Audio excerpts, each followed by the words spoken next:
उस समय दो वेश्याएं राजा के पास आकर उसके सम्मुख खड़ी हुई।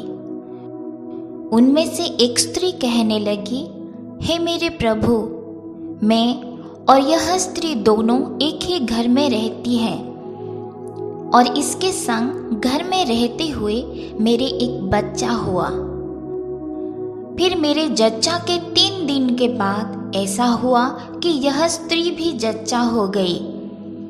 हम तो संग ही संग थी, हम दोनों को छोड़कर घर में और कोई भी न था। और रात में स्त्री का बालक इसके नीचे दबकर मर गया।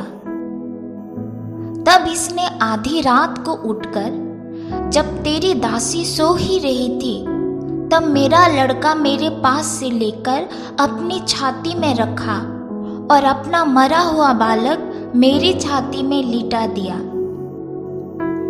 भोर को जब मैं अपना बालक को दूध पिलाने को उठी, तब उसे मरा हुआ पाया। परंतु भोर को मैंने ध्यान से यह देखा कि वह मेरा पुत्र नहीं है। तब दूसरी स्त्री ने कहा, नहीं, जीवित पुत्र मेरा है और मरा पुत्र तेरा है।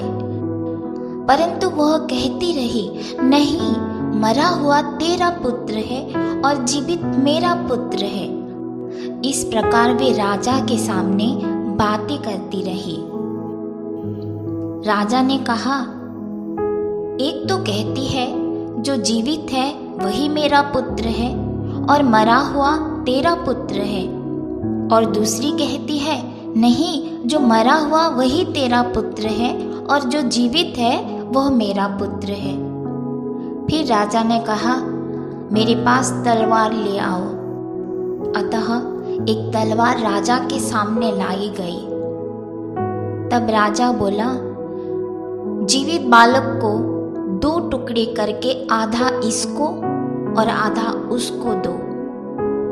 तब जीवित बालक की माता का मन अपने बेटे के स्नेह से भर आया और उसने राजा से कहा, हे मेरे प्रभु, जीवित बालक उसी को दे, परंतु उसको किसी भांति न मार। दूसरी स्त्री ने कहा, वह न तो मेरा हो और न तेरा, वह 2 टुकड़े किया जाए। तब राजा ने कहा, पहली को जीवित बालक दो, किसी भांति उसको न मारो, क्योंकि उसकी माता वही है।